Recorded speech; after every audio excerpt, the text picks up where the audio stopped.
abawuliriza abaffe abalungi envaniriza ku mukristo gwaffe ogwa Nalubaale nga Divine amannya n'eddoboozi ensi Nalungi Namirembe enswasuse okubatussaako emisomo ky'olunaku olwaleero tusinzidde ku lusozi Kiwamirembe ebuga Basese. Mbebaza mwenna abeekumira ku mukutu, mbebaza mwenna abatuwa bu hearts oba mukitegeera ekyo kye mukola makula ddala ddala era munafu omupya tukwaniriza ku mukutu gwaffe wano we tuyigira ensonga z'obuwangwa n'ennono. Ono ye Kiwamirembe ebuga Basese lwe luno olusozi lwe twogerako. Yes, munzikirize mbe nga mbaleetera Nalungi Nalubaale olwo gwe bayita Nalungi Nalubaale the Divine. Namukwatidde wano leero njagala twogere ku nsonga z'abaana bali mu holiday. Kyonna ekikwata ku baana leero tugenda kubanga tukimaliriza. Exactly. Thank you for your time Nalungi. Anytime. Atugambye anytime tube nga tumukwata ka video. Yes. No problem. Leero ng'oyogera luzungu lwokka. Nagambye oluzungu nalukuŋŋaanyiza. Okay, that is good. N'olwange ngenda ndukuŋŋaanya lugenda luwera mpola mpola. Okay. Yeah. Si wabi. So. Boza kubatuwuliriza mukwano. Mbabuuzaako bassebo ne bannyabo. Waliwo yaŋŋambye obuuzeeko abantu mu lunyolo baagala kukkiriza.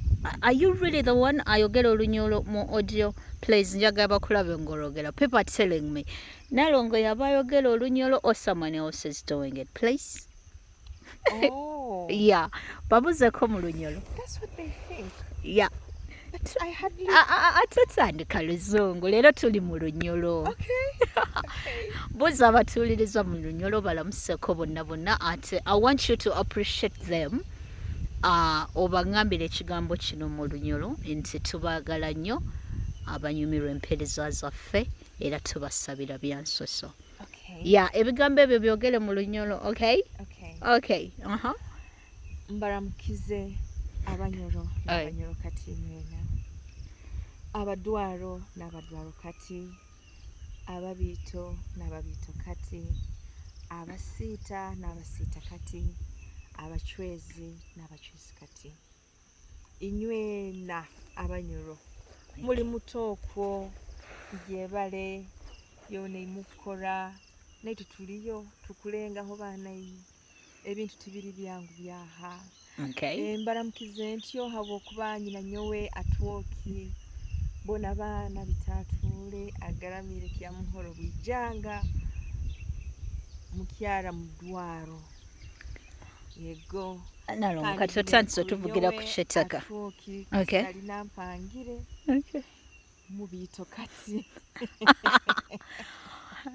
kandi mau azaara atwoki kasalina mpangire akaba musiita kale mulingo ogwo nyina kuramukya abadwaro ndamukya ababiito ndamukya abasiita hati hanyuma nindamukya abayisenkunyowe n'abanyinenkunywe boona abachwezi n'abachwezi kati ntyo no nindamukya banyina luminyowe n'abanyinanyowe n'abanyinentonyowe boona muli muta abakitamba Masindi kitamba eri hagati ya Masindi na Hoima aho hagati aho niho nyakulira aho mukasomera katitako kitamba baito kimanyire nkakatungira mu first grade P7.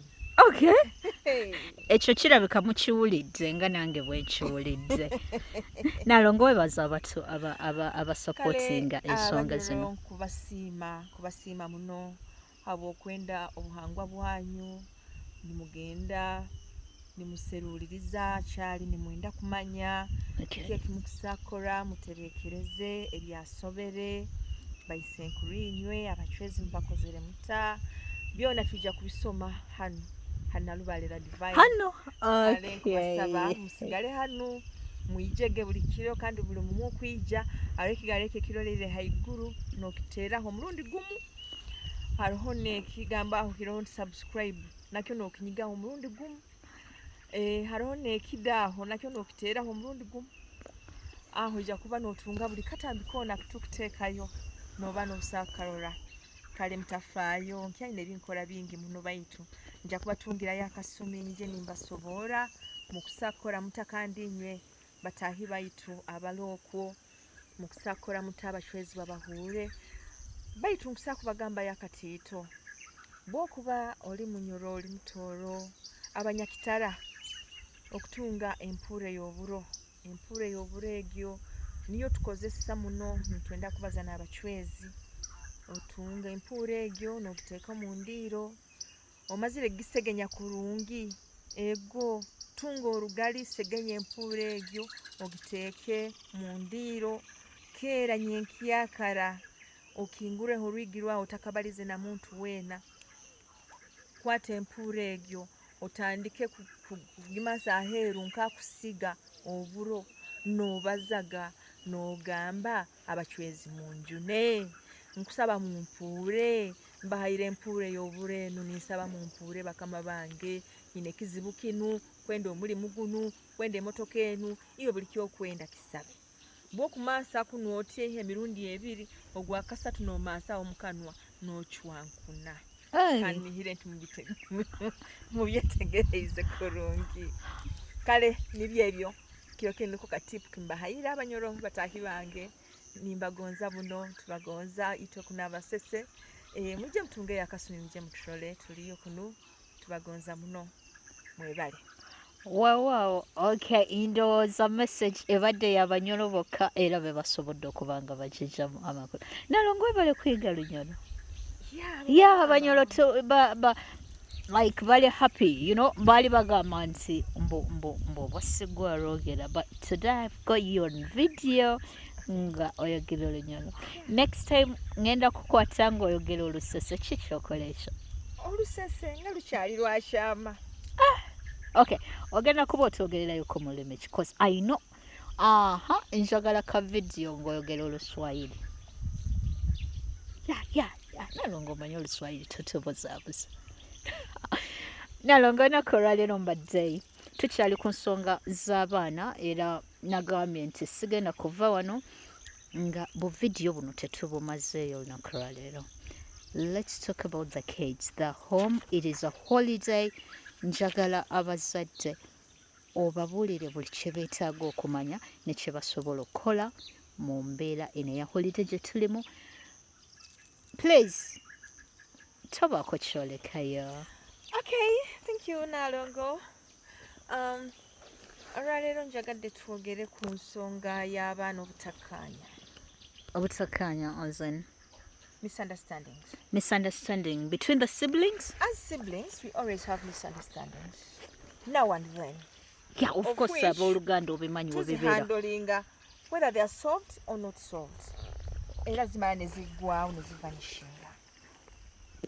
Naye, where the situation becomes alarming is when these disagreements get huge and nga tezivaawo.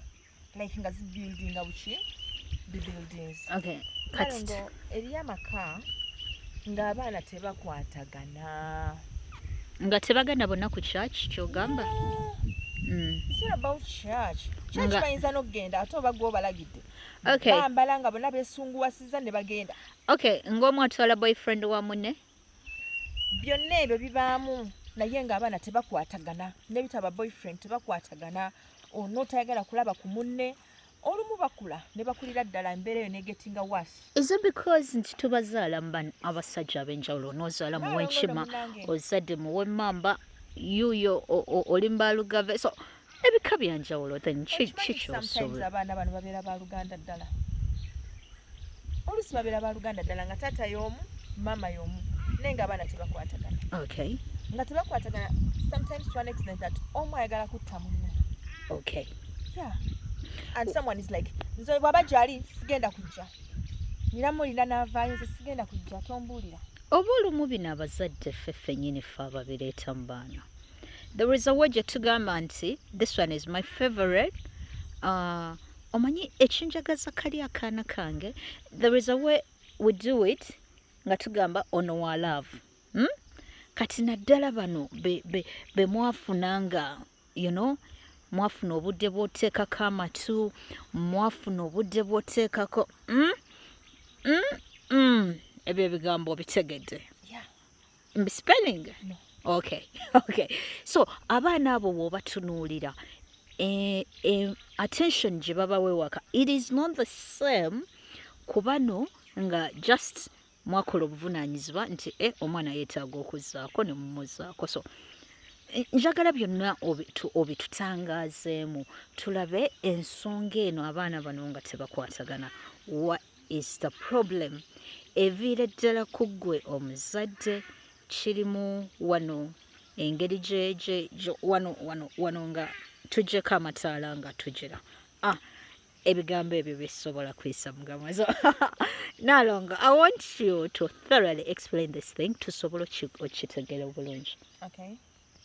Kakati ensonga eyo ey'okwawula mu baana etandikira wano ng'abaana tubayonsa, abazadde nga bayonsa abaana wano nga tubayonsa. Yeah, that's where the problem starts. Kati omu nga namuyonsa nnyo mpaka ku myaka 3, ono ne muyonsa mpaka ku myezi 6, ono mpaka ku myezi 3, ate waliwo ne betuwa weeks ebbiri n'ogamba la ate oba wakatandika ate ng'olina okuddayo ku mulimu. You know those things Nalonga. No. Ono oba wakatandika amabeere ne gabula. Jjukira most of the times bamanyi ogasharinga. Nalonga, it's not about the duration. It's not about the duration you spend ng'oyonsa omwana, but how you do it. Okay. Kati problem ensobi weetandikira olaba zino engalo. Nziraba. Kati bwe tuba tuyonsa ebbeere olina dikwata bwoti. Okay. But most parents naddala abavubuka bagakwata bwe bati. Kati let's say nti this is our breast. Okay. Yeah, this is our breast. Yeah, too. Olina kulikwata bwoti. Kati tukitwale nti eno yenywantwe. Yeah, kati ako ke kanipo. Olina dikwata bwoti n'oliwa omwana. Naye abazadde abasinga oba malala balikwata bwe bati. No, wano libeera easier nipple engeri gye ziba nga ziba zikyali sharp ye tuziyisa wano in between evaayo mangu. Yeah. Evaayo mangu. Then you also use these fingers to press it. Yeah. Amabeere gajje. Yeah. Anti awo kikuyambako okuba nga ebbeere omanyi ligenda ne lituutiira. Kati w'otalikola bwe batyo ayinza osuffocatinga. You know. Ale.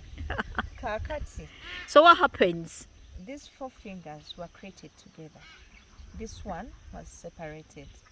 Akiraba. So, bw'oba oyagala abaana bo bakwatagane, you're going to use this space of holding ebbeere kubanga it is an allowance eyateekebwawo naturally okubeera ng'okola ekyo. If you use this space to breastfeed the children, definitely bagenda kwawukana kubanga gw'oyawudde. Okay, so kitandikira wano omuzadde gwe kennyini akikola. Exactly. Nga oyawula engalo zo zino. Kati be bano abaana b'oyawula. N'oyonseza wano. Ojja obaawula yawula. Ojja obaawula yawula. Okay. Nyini, naturally. Ng'okikola. Nga tebiri munagamba nti waliwo akulogera abaana. Okay. Nga gwe okyekoledde mu pretext y'ogamba nti either tomanyi you're ignorant about it. Oh. Booli nabo tebamanyi.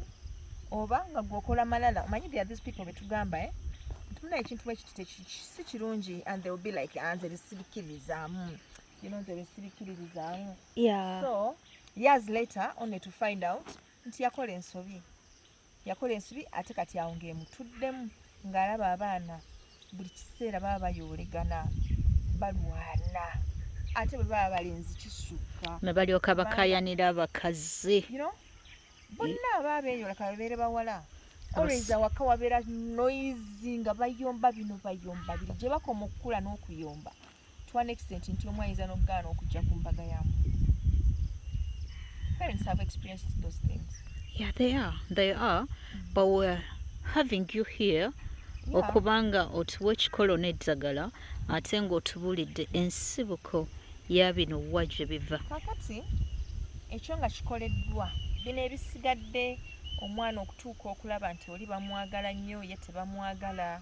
Ebyo byonna biwerekereza buki? Buwerekereza. Oli yayonka nnyo ono teyayonka nnyo. Kano wakawa nnyo obudde n'okateekako amatu. Sikawa budde mu ngeri eyo mukwano. omanyi buli mwana bw'abajja ajjira mu mbeera ye. Okay. Katoyinza kuŋŋamba nti bw'ozaala omwana ng'awezezza emyezi 9 bw'ogenda omulabirira bw'ogenda okulabirira premature gw'ozaalidde ku myezi 7. Okay. Nalongo, there are these scenarios zetulaba nga bano mugamba nti baana bammwe ba love. Kati nga mugamba wano nno yali etandise osebengerera ndowooza kali mu kalaba oba okitegeera. So women say these things, you know. N'omugamba ate oyo omulaba, it was after that big fight we had oyo omwana ye yavaamu. Product ya fight. No, kale we mwajira ne mugamba let's console these things and you know mwagala ogezaako teekawo embeera naye nga wakikola for the sake nti omanye ensonga ezimu nga we mutubuulirira nti ziggwera mu kisenge. So ne tugamba katukole obuvunaanyizibwa obwo, so out of it kati mutulaga nti bano abaana temubaagala nnyo nga bano be mwakomangawo buli lwaggulo n'emisana mu sitting room mu kitchen. You know these things Nalongo. Tosagala ontunuulire mugamba mbu mpaire. You know, am I? Are you doing that olwokuba toli mu camera? Of course ndi mu camera. Towulire eddoboozi lyange mu camera? Isn't that my voice? All right. Kale, to me, as a parent, I don't think I have such... Yeah, I don't. Okay. Like, sina mbeera gamba nti ono namuzaala mwagala nnyo, then ono namuzaala sigenderedde, then... Mulavu? No. No. Nti kati ono nali ntandise obbanga... naye nga omanyi abantu bangi ate buli muntu alina personality ye. Okay. So there is no way you can deny nti tebaliyo abali mu mbeera eyo bwe batyo. Bwe baje bali well and good. Naye nga I think it can be managed. Kubanga ne bwe bamuzaala mu love or not love, at one moment it all fades away. Kyoba osigazza kwagala mwana wo. Okay. Yeah, kubanga gwe obeera omuzadde, it is your responsibility, full responsibility okulaba ng'omwana oyo omwagala nga bw'ateekeddwa okwagalwa. So I don't think nti any of those reasons ebiyinza okubeerawo wali obanga oli lubuto obanga wakazaala. Ate Nalongo luno olubuto lwe bakufuddeko ennyo, you know those things. Kati olaba kwono second born ono. Yeah. Kati wali nga first born tebakuwanya obudde n'omugamba if you want me to have a second child, if I'm giving you a second born, that means ogenda kyosaamu. Yeah. Kati omulimu gwewala oguveeko osembere wano. Kati n'alyoka akuwa the scare. Oh my goodness. Kwegamba ku myezi 3 ng'oyagala kuzzaako. Okay. Ng'olowooza bijja bba bye bimu. Okay. So buno obwana tubuzaala nga love yabwo eri bulala nga ebindabinda. Okay. Yeah. Beloved child. Okay. Kale mwebale. Naye nze kimmanyi nti at the end of the day omuzadde yenna aba ayagala abaana basigale nga bali wamu. Exactly. Basigale nga bali wamu bassa kimu bayambagana bafaayo buli omu. Yeah, ekikwata ku gundi kikwatako. Yeah. Ate batuuse ne basanga obulabe buli omu asobola okulwalira. Ate Nalongo tuwagala n'abaana be tuzadde nga oli omuzadde mbolugave ono omuzadde mu b'enkima tuwagala basse kimu, you know. Togenda vaano leero nga katipto katuwadde kye tugenda kukola oba bonna bavudde mu kika kimu oba tubazadde mu bamaama banjawulo, abazadde baagala okugatta abaana basse. Kimu. Yeah. Era kyendi wano okukola ndowooza. Okay. Ekyo just consider it done. Okay, consider it done. Soko kaddemu ndabe, consider it done. Kaakati abaana bano kyogenda okusooka okukola ogenda kugulayo ensuwa. As in port. Ensuwa zino eza bulijjo zibeeramu amazzi g'okunywa. Nalongo ngezaako okutranslatinga bino ebintu kyekinsomesa n'oluzungu ennaku zino. Yes. You know why? No. Kubanga ebintu ebimu abantu tebabimanyi locally babiyita batya. Ng'akimanyi that is a port naye nga takimanyi nti oba ensuwa. Kati ate abamu balabanga ensuwa ezifumba. So njagala mbibagambe nga mu luzungu si kuba nti njagala nnyo oluzungu, but I want everyone to know this thing. Yeah. Era ne wekyetagisiza nga tokitegedde please. Nze naku zino ndi kaweefube ka kuyiga luzungu. I'm here to translate. Bano ngenda kubanga enchi. Nalongo tufune the port. Yeah. Gye tuyise ensuwa. Tufune tufunireko ekibya tufunireko olwendo ekibya enekulanga essowaani ya bakule ebakule ate tugiyita bakule Nalongo tugiyita essowaani okay the plate ne kano akakola bwe kati n'olwendo orendo olwendo lwerusenamu amazzi mu nsuwa okay so ensuwa yaffe eno tugenda giteekateeka bulungi oza tujja bawayo ka clip on how kuteekateeka ensuwa ate olina ensuwa nyingi wano so ensuwa eno era nkoze bubi lwakuba nti nkusanze wano mbadde seetegese bulungi it's okay, we can still go on. Okay. Tujja kubafunira obudde tubalage. So ofuna amalagala ga lumonde n'oteekamu ku bisirinza ng'obikonye n'okuuta ensuwa eno n'ogyanika n'ogikoomera n'ogirongoosa bulungi n'ogiyingiza n'ogiteekamu amazzi. Kakati bw'omala ogiteekamu amazzi tuyinayo obudagala bwaffe. Obudagala? Budagala ki? Omusa, ebbeere ly'omusa. Ebbeere ly'omusa? Nalyo nja kubalaga bwe lifaanana. Twetaaga likulanga bbeere lyennyini as in at it. Nga ddene bweri. Lino lye tugamba mbu bbeere ddene. Eryo bweri. Thank you divine. So tufuna ebbeere ly'omusa.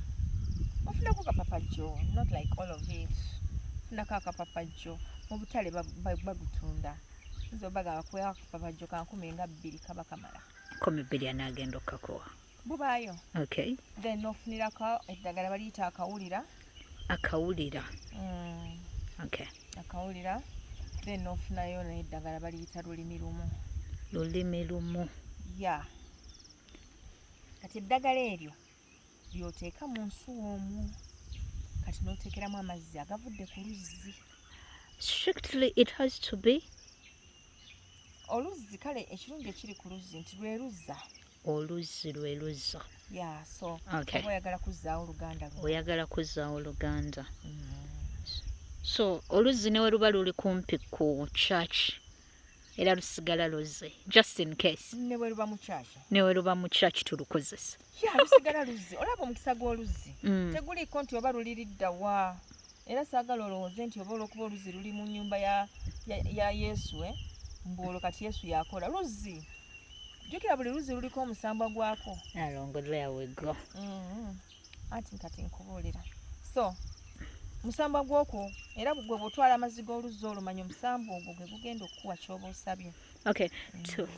Tufunye amazzi g'oluzzi. Tugatadde mu nsuwa eno gye twataddemu omusa.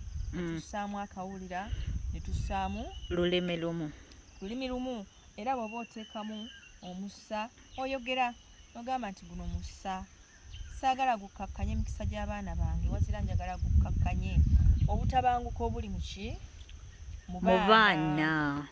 We are noting that. Maka gange owulidde n'okwata akawulira n'ogamba osobola n'ogamba nti gubasize ebirungi. Nalongo ebigambo ebyo byonna bituwe kubanga tetumanyi kubiranya twagala abaana bano tubalaamirizeeko ebirungi but we find ourselves nga tetumanyi twagamba bugambi omwana njagala abeere dokita so twagala kubanga tugenda kubanga ka video kano nkapostinga ku Nalubale the Divine omuzadde ng'akalaba nga bw'akola bino ebintu. So akwata omusa n'agamba nti guno omusa lino bbeere ly'omusa ayi bakama bange Basaalongo ne Bannaalongo. Nsaba omusa guno guleme kukkakkanya mikisa gy'abaana bange wazira gubasize emirembe gukkakkanye embeera enkyamu yonna ey'entalo n'obutabanguko ebibadde bibatambuliramu gusse ebirungi gye bali amaka amalungi basome bulungi bye basomeredde babifunemu era babiganyirwemu naffe ng'abazadde tubiganyirwemu. Kugamba si bya mwana kumala kusoma n'abulwa ekyokukola.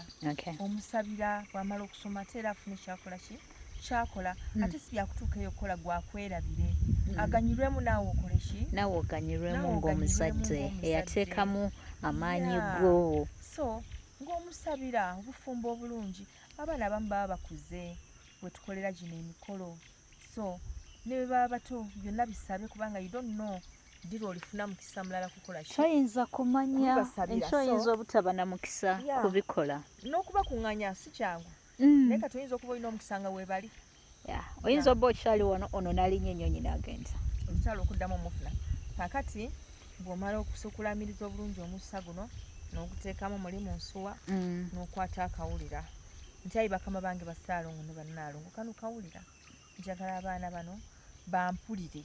Njagala bawulire kitaabwe. Ate nabo bennyini beewulirize.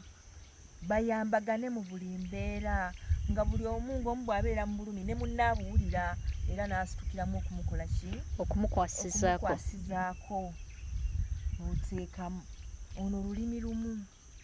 Njagala boogera olulimi lutya? Lumu. Nga lwa birungi. Saagala boogere nga lulimi lumi nga banaakola bikolobero. Wazira njagala nga bateesa birungi ebyo ebibazimba ebibatwala mu ki? Mu maaso. Boogere olulimi lumu nga batuteeseza ffe nga bakadde baabwe. Anti abaana bayinza okugamba maama ono twali muzimbidde kalina. Bonna ne bakkiriza tumuzimbire kalina. Asembayo n'alyoka agamba temunkubira nga si mukuŋŋamba bintu bwe bityo. Nze njagala muleete ebintu nga biri ku pulaani. Mwamaze okuba pulaani. Mwogera bwogezi tumuzimbire kalina. Temumanyira kye mwagala muzimbira bwe kifaanana. Mummalira obudde. Waliwo n'ayinza okugamba nti abula sincerely I've already bakati. You get it? So I think twalifuddeko nnyo wano abaana bano nga bakyali bato ne tubalaamirizaako ne batafuuka bazibu gye tuli. Kubanga essaawa ya leero the kids ayita mami ayita daddy babaagala nnyo kubanga they're depending on you. Ne bwakira ku makya ng'ayingiza ekikumi kye ate babeera balala cause nalongo bafuna obuvunaanyizibwa bwabwe owulira afuna ka bebi of course kaalina osooka okulabirira wakera ku makya nga bebi yamusabye ez'enviiri nga naffe twagala ez'enviiri olowooza asooka kwani? Of course baby. Kati bwagenda kukunyuulako. Agenda agamba amami oyina daddy akulabirire oba okyolera. So twagala tukere ku makya nga abaana bano basobola okuba nga batulowoozaako. You get it Nalongo? Nga batulowoozaako. Yeah, exactly. So tubanga tuli mu mbeera ezo ne tuteekamu lulimi lumu ono ne baba nga bajja kwogera olulimi lutya? Lumu.